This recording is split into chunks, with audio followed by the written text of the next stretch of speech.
No se me va a olvidar nunca esa puerta. Habitación 412, Hotel Central, pleno centro de Madrid. La abrí yo misma, con una tarjeta que no era mía. La recepcionista pensó que era la esposa del tipo que acababa de hacer el check-in. No me preguntó nada. Solo me dijo, su marido subió hace 20 minutos. Sonrió. Me devolvió la tarjeta con elegancia. Si supiera que yo no era la esposa, sino todo lo contrario. Ahí empezó mi error. O mejor dicho, ahí empezó la parte que ya no pude esconder más. ¿Quieres saber cómo llegué a acostarme con otro hombre a plena luz del día mientras mi marido daba clase a chavales de instituto en Valencia? ¿Cómo pasé de ser una mujer normal, invisible para muchos, a convertirme en alguien que cruzó una línea sin retorno? Te lo contaré todo. Sin excusas. Sin adornos. Porque esa habitación no fue el principio. Solo fue la explosión. Y lo peor vino después, cuando Marcos, mi marido, lo descubrió, a su manera. Y no fue por mirar mi móvil. Fue mucho peor. Fue una semana después de esa tarde en Madrid cuando empezó a notarse el cambio en casa, y no por algo que Marcos viera o encontrara, sino porque dejó de hablarme con el mismo tono. No se había dado cuenta de nada concreto, pero su instinto, ese que tantas veces usó para detectar a alumnos tramposos en los exámenes, empezó a activarse conmigo. Yo me di cuenta, claro. Notaba como sus ojos se quedaban más tiempo de lo normal en los míos cuando hablábamos, como si esperara que algo se me escapara, una palabra fuera de lugar, una mirada nerviosa, un silencio demasiado largo. Pero no lo hacía con reproche. Lo hacía en silencio. Observaba. No preguntaba nada, pero tampoco sonreía como antes. Empezó a prestarme más atención, pero no del modo que yo quería. Ya no me decía lo guapa que estaba antes de salir de casa, ni me preguntaba cómo había ido el trabajo. Solo me observaba. En las cenas, yo hablaba más de lo habitual, soltando anécdotas absurdas, rellenando los espacios con ruido para evitar preguntas. Él solo escuchaba. Ni siquiera fingía interés. A veces asentía. A veces se limitaba a decir ya, como si estuviera esperando que me cansara de mentir. El viernes siguiente, él dijo que iba a llegar tarde del instituto porque tenía reunión con padres. Fue la primera vez en años que no me pidió que lo esperara para cenar. Me molestó. Mucho. Porque aunque yo no podía decir nada, sentí que me estaba alejando, que ya no me tenía el mismo miedo a perderme. Me dolió más de lo que debería, y eso me hizo enfadar conmigo misma. Esa noche, sin darme cuenta, me pasé una hora entera mirando su perfil de WhatsApp, algo que nunca había hecho antes. No sé si esperaba encontrar una foto rara, un estado extraño, o simplemente un cambio. Pero no había nada. Marcos seguía igual. Silencioso. Invisible. Intacto. Yo, en cambio, ya estaba contaminada hasta el fondo. El sábado, me desperté sola en la cama. Él ya se había ido. A correr, según la nota que dejó en la cocina. Nunca dejaba notas. Nunca salía tan temprano. Algo no cuadraba, pero preferí ignorarlo. Me pasé la mañana limpiando compulsivamente, como si eso lavara algo más que el suelo. Cuando volvió, traía un café en la mano. Me lo puso sobre la mesa y se fue a duchar sin decir una palabra. Ahí supe que algo se estaba cocinando en su cabeza. No era una sospecha basada en pruebas. Era otra cosa. Una intuición molesta, densa, que solo puede sentir alguien que conoce todos tus gestos. Lo peor llegó el lunes. Yo salí del trabajo una hora antes de lo habitual, fingiendo una migraña, solo para pasar por el hotel de la semana anterior. Quería asegurarme de que no habían cambiado la política, que nadie me recordaba. Fue estúpido, lo sé, pero necesitaba comprobar que el rastro estaba limpio. Fue un error. No por ir, sino porque al salir del hotel, a las 17:46 exactamente, vi un coche estacionado al otro lado de la calle. Mi coche. Mi marido. No bajó. No me gritó. No hizo nada. Solo se quedó ahí, con la cara completamente seria, observándome caminar hasta la parada de autobús fingiendo que todo era normal. Esa noche no dijo ni una palabra. Yo tampoco. No me atreví. Hice la cena, puse la mesa, y hasta encendí una vela absurda, como si eso pudiera maquillar algo. Cuando él se sentó, comimos en silencio. Cada movimiento suyo era perfectamente calculado, como si no quisiera que ni un centímetro de su cuerpo se acercara al mío. Se levantó antes que yo, lavó su plato, y se fue al despacho. No cerró la puerta. La dejó abierta, como siempre hacía, pero esa vez fue peor. No cerrarla fue su manera de decirme que no tenía miedo, que ya no protegía su espacio de mí, que no me consideraba peligrosa, solo ajena. El día siguiente, cuando fui a despertar a Marcos para el desayuno, ya estaba vestido. Camisa planchada, corbata perfecta, bolso en mano. No me miró. Me dijo, sin levantar la voz, que se iría a dar clases y que no volvería a comer a casa. No dio explicaciones. Solo dijo que tenía cosas que hacer. Esa tarde me llamó mi hermana. Me preguntó si todo iba bien con Marcos. Dijo que lo había visto por el centro, hablando con una mujer mayor, quizás su madre. Que estaban en una cafetería, muy serios. Le resté importancia. Le dije que estaban planificando algo para el instituto, que quizá era una excompañera. Pero colgué y me quedé paralizada. Marcos odiaba los cafés del centro. Nunca iba allí. Menos aún con su madre. Su madre, que vivía en Castellón y que no veía desde Navidad. Ahí lo supe. No que me había descubierto del todo, pero sí que estaba haciendo su propia investigación. Lo peor no era que me hubiera visto salir del hotel. Lo peor era que no me había dicho nada. Ni una palabra. Su silencio era el verdadero castigo. Y aún no tenía ni idea de lo que se venía después. La confrontación no fue como uno espera, no hubo gritos ni platos rotos, tampoco lágrimas teatrales ni discursos ensayados, fue algo más seco, más frío, como un informe de daño estructural entregado por alguien que ya ha hecho el cálculo exacto de cuánto costará arreglar el desastre.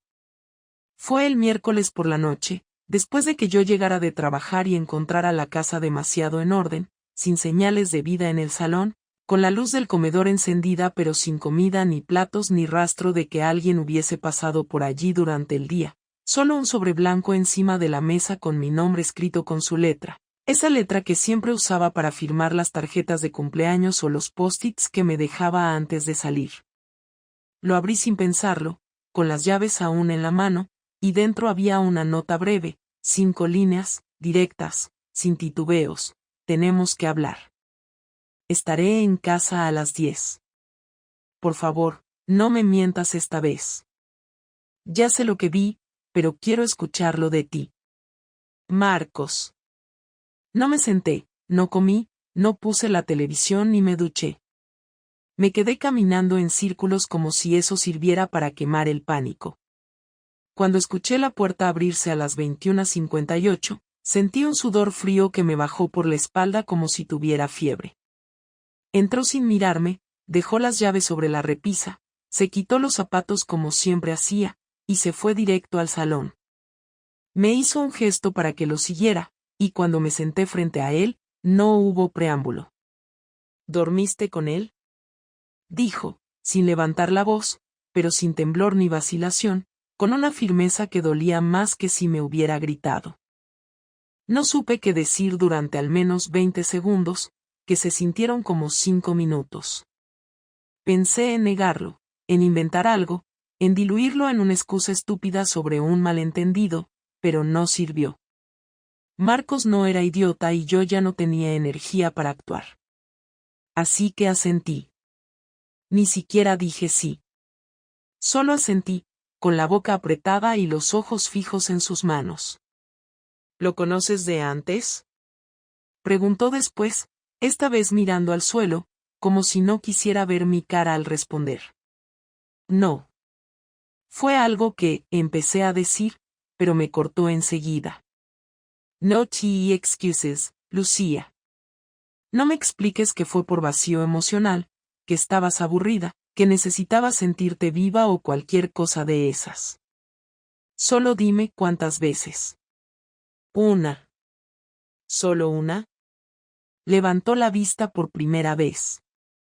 ¿Me estás diciendo que todo lo que has hecho últimamente, las salidas raras, las mentiras, el cambio de actitud, todo fue por una vez? Fue una sola vez, pero lo habíamos estado hablando, conociendo, por mensaje. Nos veíamos a veces. Pero solo fue una vez en la habitación. ¿Y pensabas seguir? No lo sé. ¿Te ibas a ir con él? No. Nunca pensé en dejarte. Pero sí pensaste en follarte a otro sin decírmelo. No era así. No empezó así. Entonces explícame cómo empieza una traición, porque yo todavía no entiendo ese mecanismo. Empezó como una conversación normal, alguien que me escuchaba, que me hacía sentir vista. Que no me miraba como si fuera parte del mobiliario. Yo no te veía así. A veces sí. No lo digo por reprochar, solo, se volvió fácil hablar con alguien que no sabía todo de mí. Marcos se quedó callado. Apoyó los codos en las rodillas y se agarró la cara con ambas manos. Se frotó los ojos como si quisiera arrancarse el cansancio o el asco. Cuando volvió a hablar, su tono había cambiado. No era ira. Era decepción. ¿Sabes lo peor? Que cuando te vi salir de ese hotel, no sentí rabia. Sentí vergüenza. Vergüenza por haber confiado tanto en ti, por haber creído que tú no eras ese tipo de persona. Por haber defendido nuestra relación incluso cuando ya olía a podrido. Me sentí estúpido. ¿Lo entiendes? Me vi a mí mismo como un idiota, creyendo que el silencio que tenías era estrés, cuando era culpa. Pensé que te estaba fallando y por eso te notaba distante. Me creía responsable de tu incomodidad. Me hice autocrítica. Y tú mientras tanto, tú ya habías cruzado la línea. No fue planeado. No me importa si fue planeado o no. Lo hiciste. Sabías lo que estabas haciendo cuando te quitaste la ropa. No sigas con eso, por favor. ¿Te incomoda que hable así? ¡Qué pena! A mí también me incomoda imaginarlo cada vez que cierro los ojos. No dije nada. No podía. Lo que había hecho no tenía defensa. No había nada que dijera que sirviera para cambiar el hecho de que lo había traicionado, de que había destruido algo que él sí cuidaba. Y lo sabía. Lo vi en su cara, en su forma de mantenerse entero, en su postura rígida. No estaba buscando venganza. No quería un escándalo. Solo quería dejarme claro que él ya no era el mismo, que algo se había roto para siempre. A partir de mañana, cada uno duerme en una habitación diferente, dijo al final, levantándose. No vamos a fingir que aquí no ha pasado nada. Y si me entero de que lo ves otra vez, ni siquiera me molestes en pedir perdón. Se fue al dormitorio y cerró la puerta sin fuerza, pero sin vacilación. Yo me quedé sola en el sofá, mirando la nada, sintiendo que no tenía derecho ni siquiera a llorar. Porque esta vez, el daño no me lo habían hecho. Lo había hecho yo. No supe que Marcos estaba planeando algo hasta que fue demasiado tarde para hacer algo al respecto. Al principio pensé que lo suyo sería un castigo emocional, la frialdad calculada, la distancia creciente, el silencio como forma de venganza. Pero él no quería castigarme emocionalmente. Quería hacerme sentir lo que él sintió en el instante en que me vio salir de aquel hotel, y para eso necesitaba algo más concreto, más tangible, algo que dejara una marca real, y cuando finalmente lo entendí, ya lo había ejecutado todo con una precisión que no le conocía. Lo primero que noté fue que su actitud cambió de nuevo, pero no volvió a la calma pasiva de los primeros días. De repente se volvió más amable, más educado, como si quisiera recuperar la cortesía superficial que uno tiene con un compañero de trabajo, no con una pareja. Me hablaba con frases completas, me preguntaba por cosas triviales, me avisaba de sus horarios, me dejaba la cafetera preparada por la mañana. Todo parecía indicar que había aceptado nuestra nueva dinámica. Incluso dormíamos sin problemas en habitaciones separadas. Yo empecé a pensar que quizá había decidido no destruir lo que teníamos del todo. Me equivocaba. Una semana después de aquella conversación, Marcos me pidió que le acompañara a una cena organizada por una amiga suya del instituto. Me pareció extraño porque no solía invitarme a ese tipo de cosas, pero acepté, tal vez por culpa, tal vez por un intento torpe de reconstruir algo. Nos vestimos, fuimos al restaurante, y durante las 2 horas que duró la cena, actuó como si todo estuviera bien. Me presentó con naturalidad, me sirvió vino, se rió de mis bromas, habló con todos. Era encantador. Fue tan convincente que por un momento olvidé todo lo que había pasado. Me relajé. Cuando salimos, incluso me tomó de la mano al cruzar la calle, un gesto que no tenía sentido si realmente había decidido distanciarse de mí. Cuando llegamos a casa, me dio las buenas noches con un beso en la mejilla y cerró la puerta de su habitación sin decir nada más. Pensé que quizás quería volver a intentarlo. Otra vez me equivoqué. La mañana siguiente fue la primera bomba. Mi jefa me llamó a su despacho apenas llegué a la oficina. Pensé que era por algún tema administrativo. Me equivoqué de nuevo. Me dijo que habían recibido un correo anónimo con capturas de pantalla de una conversación en la que yo, supuestamente, mantenía una relación íntima con alguien ajeno a la empresa. Me mostró las imágenes. Eran mías. Capturas reales. Conversaciones que tuve con el hombre del hotel. Algunas eran de hacía semanas. Otras más recientes. No explícitas, pero sí sugerentes. Bastaba con eso para poner en duda mi profesionalidad. Mi jefa no me despidió, pero me comunicó que a partir de lunes me trasladarían a otra oficina de la empresa en Castellón, lejos de cualquier cliente directo. Sin opción a negarme. Me quedé helada. Salí de ahí con las piernas temblando, sin entender cómo alguien había conseguido esas capturas. Marcos. Solo él pudo haberlo hecho. Solo él tenía acceso a mi ordenador personal, donde alguna vez me olvidé de cerrar sesión. Solo él tenía el conocimiento para hacerlo de manera limpia, sin dejar rastro. No lo hablé con él ese día. Me dio miedo. 2 días después, mi hermana me escribió un mensaje. ¿Estás bien? Me ha llegado un paquete raro. Me quedé paralizada. Fui a su casa ese mismo día. Me entregó un sobre marrón, sin remitente, con fotos impresas de la misma conversación y una nota que decía, a veces, las personas que parecen más correctas son las más cobardes. No era mi letra, no era la de Marcos, pero era evidente que venía de él. Volví a casa furiosa, pero cuando entré, Marcos estaba cocinando. Me miró como si nada pasara. ¿Qué hiciste? Le dije, con la voz más baja que pude. ¿A qué te refieres? No te hagas el idiota. Las capturas, las fotos, el paquete a mi hermana. Marcos dejó de mover la cuchara y se giró hacia mí con una expresión tan tranquila que por un momento me sentí como una niña delante de un adulto que le está por castigar. Solo hice lo que tú hiciste primero, exponer nuestra intimidad a otra persona. No compartí nada que tú no hayas escrito. ¿Para qué lo hiciste? Para que no olvides lo que me hiciste sentir. Para que no sigas creyendo que puedes joderme y salir ilesa.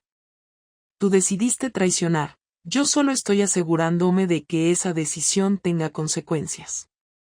¿Y ahora qué? ¿Vas a seguir jodiéndome la vida? No necesito hacerlo. Ya lo hiciste tú sola. Pero quiero que sepas que no vas a salir de esto sin marcas. Quiero que cada vez que te sientes en una mesa con tu familia, con tus compañeros, recuerdes que traicionar no sale gratis. Me quedé callada. No tenía defensa. No podía gritarle ni culparlo. Lo había hecho con precisión. Sin espectáculo. Sin violencia. Solo dejó que mis actos hablaran por sí solos, pero amplificados. Lo suficiente para que todo el mundo que importaba lo supiera. No hubo escándalos públicos, ni demandas, ni publicaciones en redes sociales.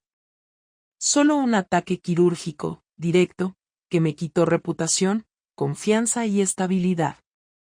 No sé cómo durmió esa noche, pero yo no pegué un ojo. No hubo cena esa noche, ni música de fondo, ni televisión encendida para disimular el silencio. Marcos estaba en el balcón, sentado con una copa de vino, mirando al vacío sin moverse, mientras yo caminaba por la casa sin rumbo, buscando algo que decir y sin encontrar nada que no sonara patético o repetido. El ambiente era tenso pero ya no cargado de rabia como en días anteriores, ahora era como si ambos supiéramos que la conversación final tenía que llegar, y que era inútil intentar evitarla. Me acerqué con miedo, sin saber si debía sentarme a su lado o quedarme de pie, pero él me miró y señaló la silla con la cabeza. Me senté sin decir una palabra. Él tomó otro sorbo de vino antes de hablar. Ya no queda nada, ¿verdad? No lo sé, respondí después de unos segundos que se me hicieron interminables. Yo no quiero separarme. No quieres separarte, pero te acostaste con otro. No quieres separarte, pero mentiste durante semanas. No quieres separarte, pero destruiste todo. ¿Sabes lo que parece eso? No parece amor. Parece apego. Miedo. Costumbre. Pero amor, Lucía, no es. Yo no quise que esto pasara así. Me equivoqué. No estoy justificándome, pero no me fui de casa, no planeé un escape, no quise perderte. Pero lo hiciste. Me perdiste. Lo que tú no quisiste es hacerte cargo. Y ahora que lo que perdiste es tangible, real, irreversible, ahora quieres luchar. No por amor. Por no quedarte sola. Eso no es cierto. No estoy aquí por miedo. Estoy aquí porque, a pesar de todo, todavía te quiero. ¿Y qué clase de amor es ese? ¿El que necesita la validación de otro cuerpo para sentirse vivo? ¿El que guarda secretos hasta que se rompen por accidente? ¿El que se acuerda de querer solo cuando ve que ya no hay vuelta atrás? Tú no eres perfecto tampoco. Nuestra relación venía mal desde antes. Tú lo sabes. No éramos los mismos. Tú estabas siempre cansado, distante, con la cabeza en otro sitio. Y yo también me sentía sola. Perdida. Y sí, lo manejé mal. Lo manejé como una idiota, lo sé. Pero no todo esto es culpa mía. Yo nunca dejé de confiar. Tú sí. Esa es la diferencia. El cansancio, los problemas, todo eso se habla. Tú lo escondiste. Tú tomaste una decisión sin contar conmigo. Y ahora que las consecuencias llegaron, pretendes que hablemos de cómo arreglarlo. ¿Pero cómo se arregla algo que ya no existe? ¿Estás diciendo que esto se terminó? Estoy diciendo que no puedo volver a dormir tranquilo a tu lado. Estoy diciendo que cada vez que me mires con ternura, voy a preguntarme si lo haces por culpa o por costumbre. Estoy diciendo que ya no soy el hombre que era antes de verte salir de ese hotel. Ese Marcos ya no existe. ¿Y qué quieres hacer? ¿Separarnos, divorciarnos, vender la casa, fingir que nunca fuimos nada? No voy a fingir nada. Estuvimos 9 años juntos. Y no todo fue malo. Hubo años buenos, días felices. Pero ahora mismo, lo que tengo delante no es la mujer con la que compartí todo eso. Es otra persona. Y yo también me convertí en otro hombre. Ya no estamos hablando desde el amor. Estamos hablando desde las ruinas. Podemos reconstruir. No quiero reconstruir sobre un suelo podrido. ¿Entonces qué propones? Divorcio. Sin drama, sin más venganza. No quiero destruirte. Solo quiero recuperar mi vida. Quiero poder mirar hacia adelante sin este peso. No voy a usar lo que hiciste para hundirte, ya hice suficiente.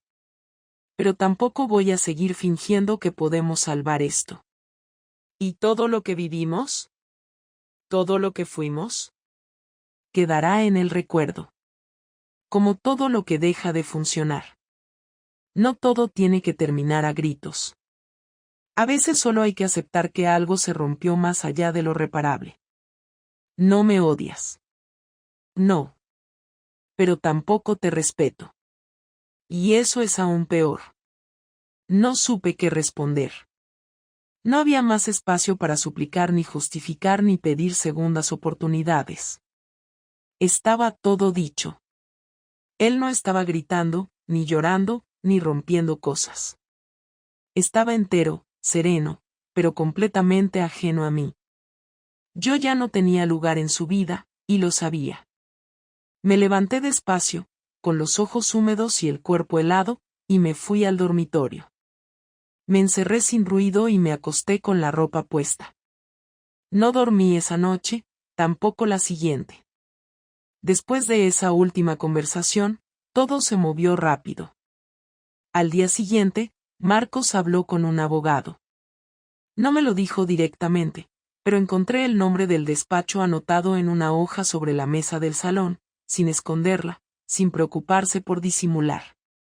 Era como si ya no hiciera falta ninguna cortesía entre nosotros. Yo no le pregunté nada. Me limité a seguir con mi rutina mientras él organizaba el cierre de nuestro matrimonio. No hubo discusiones sobre quién se quedaba con qué. Dijo que me dejaría la casa, que él alquilaría un piso cerca del instituto y que no tenía interés en pelear por las cosas. Fue tan práctico, tan directo, que me dolió más que cualquier reproche. Cuando una persona ya no quiere discutir, es porque ya no le importa ganar nada. Lo único que pidió fue tiempo para recoger sus cosas sin mi presencia. Acepté. Me fui a casa de mi hermana 2 días mientras él embalaba todo lo suyo. Cuando volví, ya no había señales de él. Ni su cepillo de dientes, ni su taza, ni su lado de la cama. Nada. Los primeros días sola fueron raros. No había silencio porque no había quien callara. Solo estaba yo, con mi propia respiración, mi propia incomodidad, mi propia culpa. Seguí yendo a trabajar, aunque ya desde Castellón. Me levantaba, desayunaba sin ganas, conducía hasta la nueva oficina, fingía estar concentrada y volvía en silencio al final del día. Mis compañeras eran frías. Nadie me dijo nada, pero yo sabía que muchas ya habían visto las capturas. Los ojos no mienten cuando alguien sabe algo sobre ti y no se atreve a decirlo. Mi hermana me preguntó más de una vez si quería hablar del tema. Le dije que no, que ya estaba todo hablado. No porque no necesitara hablar, sino porque contar mi versión no cambiaba el hecho de que había sido yo la que rompió el acuerdo más básico. Y cuando eres tú la que rompe, cualquier justificación suena débil. No intenté buscar al otro hombre. Bloqueé su número, borré los mensajes, eliminé sus fotos. No porque quisiera arreglar lo que rompí, sino porque me di cuenta de que solo fue una vía de escape mal gestionada, una cobardía emocional disfrazada de aventura. No había nada real en eso. No era amor, ni siquiera deseo verdadero. Solo fue una distracción para no mirar lo que tenía delante. Y lo que tenía delante era una pareja que se estaba apagando y que yo dejé morir en silencio en lugar de hablarlo. Marcos no fue perfecto. También se alejó, también dejó de mirarme como antes, también cayó en la rutina sin pelear. Pero él no rompió el pacto. Yo sí. Y esa diferencia pesa. Pasaron 3 semanas desde que se fue. Una noche me lo encontré en el supermercado. Estaba comprando fruta, con una camisa que no le conocía. Se le veía más tranquilo. Me miró, me saludó con un leve gesto de cabeza. No se acercó. No hizo contacto visual más de lo necesario. Me limité a responderle igual y seguí mi camino. Cuando llegué a la caja, vi que había dejado pagada mi compra. El chico del mostrador me dijo que el señor anterior había dicho que era un gesto de cortesía. No supe si llorar o agradecer. Fue una de las cosas más duras que me pasaron, porque entendí que él no me odiaba. Solo se había ido de mí para siempre. Sin odio. Con la dignidad intacta. Empecé terapia unas semanas después. No porque quisiera recuperar algo, sino porque necesitaba entender qué me había pasado. Hablar con alguien que no me conocía, que no opinaba, que no juzgaba, fue útil. Descubrí muchas cosas que no quería ver. La falta de comunicación. La dependencia emocional. La necesidad de validación externa. Todo eso estaba ahí, flotando desde antes. Lo que hice fue solo el resultado de no querer enfrentar nada. No lo digo para justificarme, sino para entender por qué no supe parar antes. Marcos no volvió a escribirme. No preguntó por mí, no buscó cerrar nada. Él ya había cerrado todo el día que me dijo que no me respetaba. Hoy hace 3 meses que se fue. La casa ya no parece la misma, aunque las paredes siguen siendo iguales. Cambié de trabajo. Me trasladaron definitivamente. Vivo más tranquila, pero también más sola. No he salido con nadie. No tengo ganas. No porque me haya vuelto alguien amargada, sino porque todavía estoy aprendiendo a mirarme sin desprecio. A entender que mis decisiones tienen peso, que no soy la víctima de nada. Que me fallé a mí misma antes que a nadie. A veces sueño con Marcos. No con lo que fuimos, sino con lo que pudo haber sido si hubiera tenido el valor de hablar antes de romper. En el fondo, sé que él también deseaba que las cosas fueran distintas. Pero el deseo no es suficiente. Lo entendí tarde.